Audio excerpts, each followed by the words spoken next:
سمجھ لو رمضان کا زکوٰۃ سے براہ راست کوئی تعلق نہیں ہے.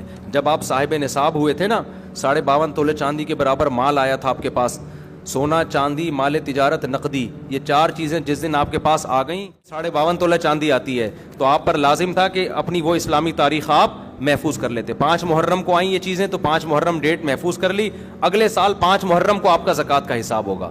سمجھتے ہو؟ پھر دے بے شک بعد میں دو پہلے دو, وہ آپ کی مرضی ہے. زکوٰۃ کا نصاب کیا ہے؟ مال تجارت کی تعریف کیا ہے؟ سونا چاندی مال تجارت نقدی کیش رقم جسے کہتے ہیں, 4 چیزیں جس کے پاس 52.5 تولہ چاندی کے برابر ہوں. 52.5 تولہ چاندی کے ریٹ کیا چل رہے ہیں مجھے نہیں معلوم, اوپر نیچے اتنے ہو رہے ہیں, شاید 90,000 1 لاکھ روپے تک چل رہے ہیں شاید. تو جس کے پاس اتنی مالیت کا سونا چاندی تجارتی مال یا نقدی ہو تو وہ صاحب نصاب بن جاتا ہے. اس پر لازم ہوتا ہے کہ وہ اسلامی تاریخ نوٹ کر لے. عام طور پر جب لڑکوں کی لونڈے لپاڑوں کی تنخواہ لگتی ہے, پہلی تنخواہ 90,000 1 لاکھ آئی تو وہ صاحب نصاب بن گئے. لڑکیوں کی شادی ہوتی ہے, ان کو سونا ملتا ہے, تو جس دن ان کو ہوا ہے وہ تاریخ وہ اسلامی تاریخ نوٹ کر لیں. سمجھ میں آ رہی ہے بات؟ پھر ہر سال اسی تاریخ کے حساب سے زکوٰۃ دیا کریں. مال تجارت کی تعریف کیا ہے؟ مال تجارت اس مال کو کہتے ہیں جو بیچنے کے لیے خریدا ہو اور اب تک بیچنے کی نیت باقی ہو. آپ کی دکان ہے کرائے پہ دی ہوئی ہے, دکان پہ زکوٰۃ نہیں ہے کیوں کرائے پہ دی ہوئی ہے. آپ کی گاڑی ہے کرائے پہ دی ہوئی ہے, زکوٰۃ نہیں ہے کیوں کرائے پہ دی ہوئی ہے. ہاں گاڑی آپ نے خریدی ہے کہ بیچ دوں گا میں, خریدتے ہوئے بیچنے کی نیت تھی تو اس گاڑی پہ زکوٰۃ دینا واجب. ہاں گاڑی آپ نے خریدی اپنے لیے, ارادہ ہوا کہ جب بیچنے کا موڈ ہوا تو بیچ دوں گا, یہ مال تجارت نہیں ہے کیونکہ خریدی کس لیے؟ بیچنے کے لیے, تھوڑی استعمال کے لیے. اس طرح پلاٹ آپ نے خریدا کہ یار کنفیوز ہوں, دیکھیں گے فیوچر میں بناؤں یا بیچوں, سوچوں گا, زکوٰۃ نہیں ہے اس پر. ہاں پلاٹ خریدا, نیت کیا ہے؟ بیچوں گا, اس پہ زکوٰۃ واجب ہے. سمجھتے ہو کہ نہیں سمجھتے ہو؟ زکوٰۃ کن لوگوں کو دی جا سکتی ہے؟ زکوٰۃ ان لوگوں کو دی جا سکتی ہے, اتنا کافی ہے. سمجھتے ہو؟ غریبوں, غریب ہونے کے لیے کیا ہے کہ 5 چیزیں, 4 چیزیں تو وہی جو زکوٰۃ والی ہیں, سونا چاندی مال تجارت اور کیش, اور 5ویں چیز ہے ضرورت سے زائد سامان. ایک آدمی کے پاس ضرورت سے زائد سامان ہے تو پورے سال استعمال ہی نہیں ہو رہا. گھر میں ڈنر سیٹ پڑا ہوا ہے, پورا سال استعمال نہیں ہوتا. پلاٹ پڑا ہوا ہے, نہ رینٹ پہ دیا ہوا ہے, نہ کھیتی باڑی کر رہا ہے اور نہ خود رہتا ہے اس میں, تو وہ پراپرٹی بھی ضرورت سے زائد ہے, اس میں پورا سال گزرنا بھی ضروری نہیں ہے. تو جس کے پاس اس طرح کی پراپرٹی ہو جو استعمال میں نہ آتی ہو, یا سونا چاندی مال تجارت اور نقدی اس کے پاس 52.5 تولہ چاندی کے برابر ہو, یا 5 چیزوں کا مجموعہ 52.5 تولہ چاندی کے برابر ہو, تو ایسے آدمی کو زکوٰۃ دینا جائز نہیں ہے. سمجھتے ہو کہ نہیں سمجھتے؟ اتنا پوچھ لیا کرو بھائی تمہارے پاس کوئی ایسی پراپرٹی تو نہیں ہے جو استعمال میں نہ آتی ہو, اتنا پوچھ لیا کرو. پورا نصاب پیش کرو گے تو پاگل ہو جائے گا نا, وہ کہے گا تو زکوٰۃ نہیں دے بھائی, میرے حساب نہیں ہو رہا مجھ سے. میں جب کسی کو زکوٰۃ دیتا ہوں تو اتنا پوچھ لیتا ہوں, یار تمہارے پاس سونا وونا تو نہیں ہے؟ نہیں ہے بھائی, کیونکہ سونا آج کل اتنا مہنگا ہے کہ وہ سونا ہی آدمی کو مالدار بنا دیتا ہے. اور بھائی تمہارے پاس بینک میں کیش اماؤنٹ کتنا پڑا ہوا ہے؟ غریب کے پاس تو کیش اکاؤنٹ ہی نہیں ہوتا عام طور پہ, ہے 20-30 ہزار ہے تو وہ مستحق ہے زکوٰۃ کا. کوئی پراپرٹی تو نہیں ہے گھر کے علاوہ, جس گھر میں رہتے ہو وہ تو ٹھیک ہے, ایسا تو نہیں کہ پلاٹ لے کے ڈالا وہ خالی پلاٹ پڑا ہوا ہو. تو ایسا اگر نہیں ہے تو عام طور پر ایسا مستحق ہوتا ہے. سمجھتے ہو کہ نہیں سمجھتے؟ کیونکہ نہ پیسہ ہے نہ کوئی سیونگ نہیں ہے, خلاصہ یہ نکلا سیونگ نہیں ہے اس کے پاس. اچھا میرے بھائی عشر کیا ہے؟ کتنی آمدنی پر ہے؟ عشر کہتے ہیں زمین کی پیداوار. تو زمین جو کھیتی باڑی کرتے ہیں ان کے جب بھی کھیتی کٹے گی اس میں سے 20واں حصہ یعنی 5% ان کو اللہ کے راستے میں صدقہ کرنا پڑے گا. اور اگر وہ بارش کے پانی سے زمین سیراب ہوتی ہے, ٹیوب ویل یا نہر کا پانی نہیں ہے, بارش کا پانی ہے, تو پھر 10% اللہ کے راستے میں خرچ کرنا پڑے گا. اس میں سال کا نصاب ضروری نہیں ہے. ابے کیا ہو گیا تم لوگ ایسے مجھے دیکھ رہے ہیں جیسے کچھ بھی سمجھ میں نہیں آ رہا.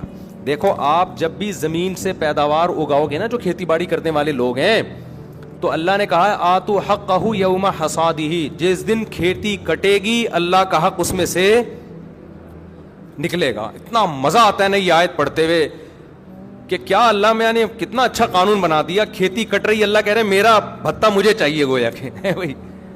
تو نیک لوگ خوشی خوشی دیتے ہیں.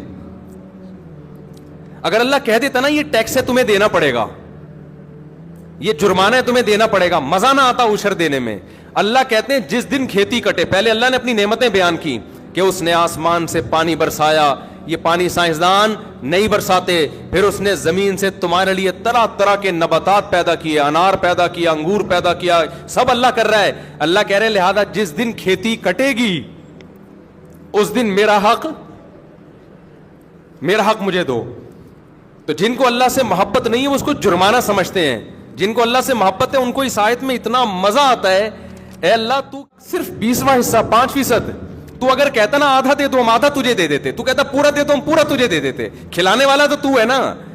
ما کان لکم ان تنبتوا شجرہا, تمہارے ہاتھوں میں طاقت نہیں ہے کہ تم ان درختوں کو اپنے ہاتھوں سے پیدا کر لو. ہم تو بیج ڈال کے بیٹھ جاتے ہیں, سارے کام کون کر رہا ہے؟ اللہ کر رہا ہے. تو اللہ کہتے ہیں جس دن اللہ نے نا اپنی نعمتیں بیان کی ہیں کھیتی کی, لہذا اللہ کہتے ہیں یہ نعمتیں میں تمہیں اس لیے دے رہا ہوں کہ جب یہ کھیتی کٹے گی آتو حقہ, غیر مسلم کہے گا میری محنت ہے, مسلمان کہے گا کس کا احسان ہے؟ اللہ کا ہے, لہذا اللہ کا حق دینا پڑے گا. تو اللہ کا حق کیا ہے اس میں سے؟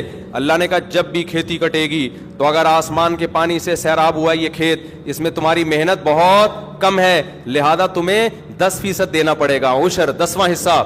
اور اگر نہری پانی سے یا ٹیوب ویل سے سیراب ہوا ہے, اس میں تمہاری بجلی استعمال ہوئی ہے, تم نے لائنیں نکالی ہیں وہاں سے, ٹھیک ہے نا, محنت لگی ہے, لہذا ہم اپنا حق کم کر دیتے ہیں.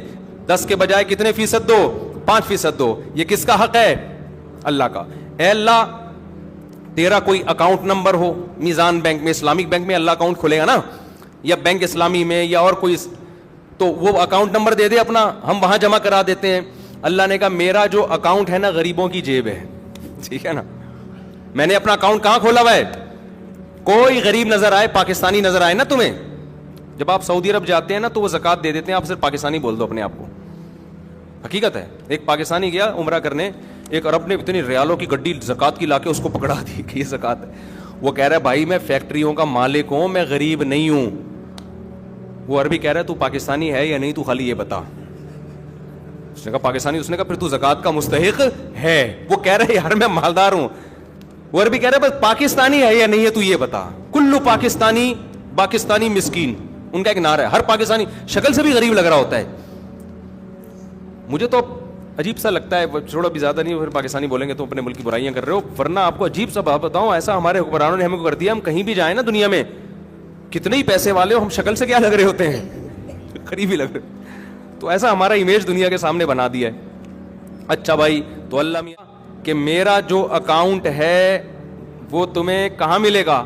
جو غریب نظر آئے اس کی جیب میں وہ عشر ڈال دو. تو دیگر تینوں اماموں کے نزدیک, امام مالک, امام شافعی, امام احمد بن حنبل کے نزدیک تو پیداوار کا جو 10واں حصہ ہے وہی آپ کو صدقہ کرنا پڑے گا.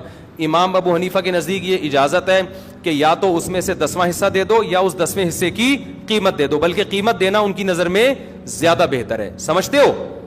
تو اندازہ لگا لو گندم کی 100 بوریاں ہیں تو 10 بوریوں کی کیا ویلیو ہوگی, وہ غریبوں میں بانٹ دو یا وہ گندم ہی بانٹ دو, جیسے دونوں طرح سے اختیارات ہیں. تو آج لوگ عشر دینا بھی چھوڑ دیا, اڑا لو مزے. اور کمال کی بات یہ کہ جتنا اللہ کی راہ میں دو گے اللہ اس کو واپس بھی دے دیتا ہے. تو یہ جو کنجوس لوگ ہوتے ہیں نا جو عشر نہیں دیتے, یہ دنیا کے بھی خسارے میں اور آخرت کے بھی خسارے میں. تو اتنا مزہ آتا ہے زکوٰۃ نکالنے میں, مزہ آتا ہے. ہمارے شیخ حضرت مفتی رشید احمد صاحب رحمۃ اللہ علیہ نے ارادہ کیا اپنا سارا مال صرف ضرورت کا رکھیں. حضرت فرماتے ہیں لیکن میں نے یہ سوچ کے نہیں کیا کہ پھر زکوٰۃ نہیں واجب ہوگی مجھ پر, زکوٰۃ دینے کا اپنا مزہ ہے. نہیں یاری بات. تو حضرت اس لیے مالدار رہنا پسند کیا کہ میں زکوٰۃ نکالا کروں, زکوٰۃ کا اپنا مزہ ہے بھائی. ابے نہیں یاری سمجھ میں رہنے دو میرے بھائی, کچھ چیزیں ایسی ہوتی ہیں کہ اللہ سے محبت ہوگی تو وہ مزہ آتا ہے ان چیزوں میں. تو عشر کا, زکوٰۃ کا, رشتہ داروں پہ خرچ کرنے کا, کیونکہ آپ جو رشتہ دار کو دے رہے ہیں, اللہ کہتے ہیں رشتے کو تھوڑی دے رہے ہو, دے کس کو رہے ہو؟ مجھے دے رہے ہو تم. یہ تو میرا وکیل بن کے قبضہ کر رہا ہے, دے کس کو رہے ہو؟ تو اللہ کو دینے میں. کوئی سیٹھ کروڑ پتی ہو, غریب آدمی سے قرضہ مانگے تو غریب تو سارا کچھ لا کے اس کے قدموں میں ڈال دے گا, کہے گا یار تو اتنا مالدار ہو کے مجھ سے پیسے مانگ رہا ہے, اس سے بڑی میری عزت کیا ہو سکتی ہے. کیونکہ اس کو پتہ ہی ہے یہ ایسے ہی مانگ رہا ہے, یہ تو اس کے پاس تو بہت ہے, یہ تو مانگ کے صرف یہ دکھانا چاہ رہا ہے کہ لہذا یہ اور مجھ پہ الٹا خرچ کرے گا. اور جو اللہ والے لوگ